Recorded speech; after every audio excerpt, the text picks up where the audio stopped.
ఇక రెండవది, ఈ ప్రాంతంలో ఎర్ర బస్సు తిరగడమే కష్టం. మా పాయల శంకర్, మా ఎంపీ నగేష్ గారు, ఈ ప్రాంతంలో ఉండే మా నాయకులు, అన్న హైదరాబాద్కే ఎయిర్పోర్టా, ఆదిలాబాద్కి ఎయిర్పోర్ట్ అక్కర్లేదా అని ఈరోజు కేంద్ర ప్రభుత్వంతో, మోడీ గారితో మాట్లాడినాం, రామ్మోహన్ నాయుడు గారితో మాట్లాడినాం, రాజ్నాథ్ సింగ్ గారితో మాట్లాడినాం. తొందరలోనే వీలైతే జూన్ 2 తారీఖు లోపల ఆదిలాబాద్లో ఎయిర్పోర్ట్ ప్రారంభోత్సవానికి శిలా ఫలకాన్ని వేసే బాధ్యత వేదిక మీద ఉన్న మిత్రులం అందరం తీసుకుంటాం. మరి ఎయిర్పోర్ట్ వస్తే మరి అది నడవాలంటే కూడా మనకు ప్యాసింజర్లు ఉండాలి కదా.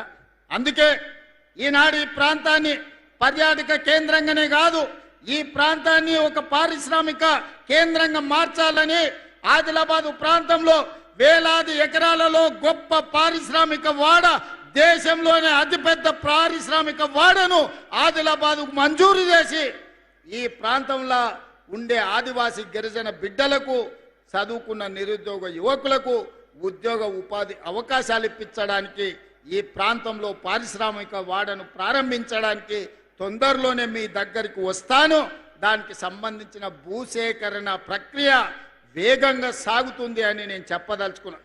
అదేవిధంగా అన్ని జిల్లాలలో యూనివర్సిటీలు ఉన్నాయి, ఆదిలాబాద్ జిల్లాలో యూనివర్సిటీ లేదని మా ఎన్ఎస్యుఐ అదేవిధంగా విద్యార్థి యువకులు చాలామంది అడిగినారు. ఇప్పటికే ప్రభుత్వం నిర్ణయం తీసుకున్నది, ఆదిలాబాద్కు యూనివర్సిటీ ఇవ్వాలని. ఆ యూనివర్సిటీకి సంబంధించిన భూసేకరణ, దానికి సంబంధించిన విషయాలతోని తొందరలోనే ఆదిలాబాద్కు యూనివర్సిటీ ఇవ్వడమే కాదు, ప్రారంభోత్సవ కార్యక్రమానికి ఈ ప్రాంతానికి నేను వస్తానని నేను తెలియజేయదలుచుకున్నాను. అదేవిధంగా మిత్రులారా, ఇవాళ పొద్దున బాసర సరస్వతి మందిరానికి వెళ్ళినాం. తెలంగాణనే కాదు, దేశం నలుమూలల నుంచి చిన్నపిల్లలకు అక్షరాభ్యాసం చేయించడానికి ఆ తల్లిదండ్రులు సుదూర ప్రాంతాల నుంచి ఇక్కడికి వస్తుంటారు. ఆ మందిరం విస్తరించాల్సిన అవసరం ఉన్నది. మందిర ప్రాంతంలో మౌలిక వసతులను పెంచాల్సిన అవసరం ఉన్నది. ఈరోజు నా మనవడి ఈరోజు అక్షరాభ్యాసం కూడా మీ జిల్లా బాసరలో సరస్వతి ఆలయంలో ఈరోజు ఉదయం అక్షరాభ్యాసం చేయించి ఈ ఆదిలాబాదు ప్రాంతానికి ఉన్న ఒక పవిత్రతను ప్రజలందరికీ తెలియజేసే విధంగా ఒక ప్రయత్నం చేసినాం. ఇవాళ బాసర ఆలయాన్ని విస్తరించడానికి 225 కోట్ల రూపాయలు ప్రాథమికంగా మంజూరు చేసి ఈరోజు బాసర ఆలయాన్ని విస్తరించే పనులను ప్రారంభించుకున్నామని చెప్పడానికి నేను చాలా సంతోషాన్ని వ్యక్తం చేస్తున్నా. ఇంకా బాసర ఆలయాన్ని విస్తరించడానికి ఇంకేమైనా అదనంగా నిధులు అవసరమైతే కూడా ఆ నిధులనిచ్చి దేశంలోనే బాసర సరస్వతి ఆలయం ఒక గొప్ప ఆలయంగా తీర్చిదిద్దడానికి ఈనాడు మన ప్రభుత్వం కట్టుబడి ఉన్నది. దాన్ని విస్తరించే బాధ్యత ఈ ప్రభుత్వం తీసుకుంటుంది. అదేవిధంగా పెద్దలు ప్రేమ్ సాగర్ రావు గారు సత్యనారాయణ స్వామి మందిరం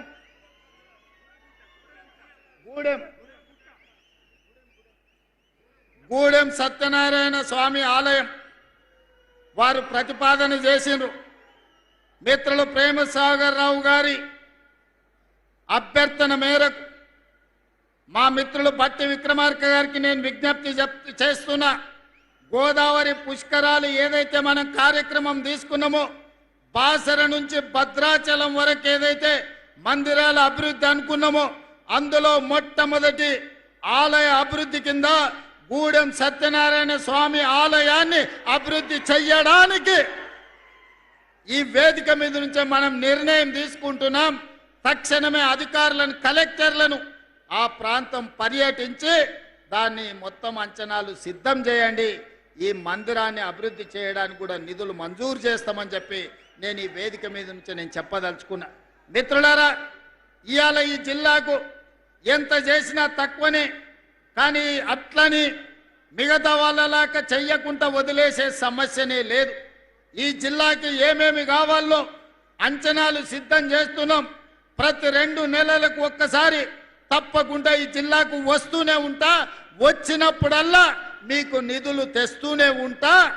ఆనాడు కొట్లాట కోసం, ఒక స్ఫూర్తి కోసం ఈ ఆదిలాబాదునే ఎన్నుకున్నాం నేను, మిత్రులు బట్టి విక్రమార్క గారు. ఈనాడు కూడా తెలంగాణ అభివృద్ధిని ఆదిలాబాద్ ద్వారానే ప్రపంచానికి చూయించాలి, గోదావరి జలాలను ఒడిసి పట్టాలి, ఈ నేలను సస్యశ్యామలం చెయ్యాలి, ఈ ప్రాంతాన్ని అభివృద్ధి పదం వైపు నడిపించాలి. దానికోసం మీ అందరి సహకారం కావాలి. ఇవాళ మా ప్రభుత్వానికి ఇందిరమ్మ ఇండ్లు ఇచ్చినా, సన్న బియ్యం ఇచ్చినా, ఉచిత కరెంట్ ఇచ్చినా, ఇంటికి ఉచిత కరెంట్ ఇచ్చినా, రైతు రుణమాఫీ చేసినా, రైతు భరోసా ఇచ్చినా, షాదీ ముబారక్ ఇచ్చినా, కళ్యాణ లక్ష్మి అందించినా, ఏ కార్యక్రమం చేసినా పేదవాడి కళ్ళల్లో ఆనందం చూడాలి. మేము పాలకులం కాదు, ప్రజలెన్నుకున్న సేవకులం, ప్రజలకు సేవ చెయ్యాలన్న ఆలోచనతోనే మీ ముందు నిలబడ్డం. అందుకే మిత్రులారా, ఆదిలాబాదు మీద ఈనాడు మాకున్న ప్రత్యేకమైన అభిమానం మీ గుండెల నిండా ఉన్నది కాబట్టే ఎర్రటెండలో కూడా వేలాది మంది, ముఖ్యంగా ఎడమ వైపున చూస్తే మా ఆడబిడ్డల్ని చూస్తే నా కడుపు నిండింది, ఆకలి కూడా మాయమయ్యింది. ఎందుకంటే ఇంతమంది ఆడబిడ్డలు ఆశీర్వదించడానికి వస్తే ఇక ఎవరు ఎదురొచ్చినా ఎవరినైనా ఎదుర్కొనే ధైర్యం వస్తుంది. అందుకే మా అక్కలకు ఆయల్లా ఇందిరమ్మ చీరలు ఇచ్చినాం, పాలపిట్టలాగా మా అక్కలు కట్టుకొని వచ్చారు. ఈసారి మళ్ళా కొత్త చీరలు చిలకపచ్చ రంగుతోని మా ఆడబిడ్డలు చిలకల లెక్క మంచిగా ఉండాలి, ఇంటాయన కూడా సంతోషపడాలి, అబ్బా మా ఆవిడ ఎంత అందంగా ఉంది చీర కట్టుకుంటే అని. మళ్ళీ ఇందిరమ్మ చీరలకు ప్రణాళికలు సిద్ధం చేసినాం. ఈసారి చిలకపచ్చ చీరలు ఇవ్వాల్సిందిగా మా బట్టి విక్రమార్క గారికి నగదు మంజూరు చేయాల్సిందిగా ఆనాడు పాలపిట్ట రంగు ఇచ్చినాం. ఈసారి చిలకపచ్చ రంగులో మా అక్కలందరినీ నేను చూడదలుచుకున్నా. మీరు ఆ నిధులు కూడా మంజూరు చేయాలి. ఇదే ఆడబిడ్డలకు మనం పెట్టే చీర మన పుట్టింటి ఆడబిడ్డకు పెట్టే సారెలాగా ఉండాలి. నువ్వు ఏమిచ్చినా ఆడబిడ్డకు సంతోషం ఉండదు, కానీ పుట్టింటోళ్ళు పెట్టిన చీరను జాగ్రత్తగా అలమారిలో దాచిపెట్టుకొని పండుగ పూట కట్టుకుంటుంది. ఏమక్క అవునా? అది అగ్వదైనా సరే, కానీ ఈ పుట్టింటోళ్ళు పెట్టిరు కాబట్టి దాన్ని జాగ్రత్తగా పెట్టుకుంటాం. అట్లనే ఇవాళ మీ సోదరుడు పుట్టింటి నుంచి మళ్ళా మీకు ఇందిరమ్మ చీర సారె రూపంలో మళ్ళా పెట్టడానికి మొత్తం తయారు చేస్తున్నాం. ఇగో బట్టి గారు మనకు 100 కోట్ల రూపాయలు నిధులు కూడా ఇస్తా అన్నాడు. మళ్ళా డిసెంబర్లో మా అక్కలకు చిలకపచ్చ చీరతోని మా ఆడబిడ్డలను అందరిని కూడా గౌరవించుకునే సాంప్రదాయాన్ని ముందుకు తీసుకెళ్దాం. అదేవిధంగా గోడెం నగేష్ గారు చెప్పిన మా ఊర్లో క్రీడా పాఠశాల పెట్టినాని. ఈనాడు గంజాయి, డ్రగ్స్, పప్పులు అని తిరుగుతున్నారు యువత, పెడ మార్గాన చెడు మార్గాన పోతున్నారు. వాళ్ళందరినీ మత్తు బాట వదులురా, మైదానాల బాట పట్టురా అని చెప్పి ఇవాళ పిల్లలకు ఒక స్ఫూర్తి నింపడానికి మేమే క్రీడా మైదానాలకు వెళ్ళడమే కాదు, మన ఎమ్మెల్యేలకు కూడా ఎమ్మెల్సీలకు కూడా మన ఆటల పోటీలు పెట్టినాం, మొత్తం పెద్ద ఎత్తున నిర్వహించినాం. అందుకే ఇవాళ ప్రపంచ దిగ్గజమైన మెస్సీని ఫుట్బాల్ ఆడటానికి మన రాష్ట్రానికి తెచ్చినాం. ఈరోజు క్రీడల గురించి ఏదైతే ఆదిలాబాద్ ప్రాంతం నుంచి ఒక ఆలోచన చేసిండ్రో, హైదరాబాద్ వెళ్ళి నెంబడే మా మిత్రులు ఇన్ఛార్జ్ మంత్రివర్యులు జూపల్లి కృష్ణారావు గారికి ఆదేశాలు ఇస్తున్నా, శాసనసభ్యులు నా దృష్టికి తెచ్చిన ఏవైతే నివేదికలు ఉన్నాయో వాటితో పాటు క్రీడలకు సంబంధించి మీరు ప్రత్యేకంగా సమీక్ష చేసి తక్షణమే ఈ ప్రాంతానికి క్రీడల్ని ప్రోత్సహించడానికి ఈ అటవీ ప్రాంతంలో యువకులల్లా చైతన్యం ఉంది, వాళ్ళకు ఒక బలమైన సంకల్పం ఉన్నది. గొప్ప క్రీడాకారులను వెలికి తీయాల్సిందిగా మట్టిలో మాణిక్యాలను వెలికి తీసే బాధ్యత ఈ జిల్లా ఇన్ఛార్జ్ మంత్రిగా మీదే.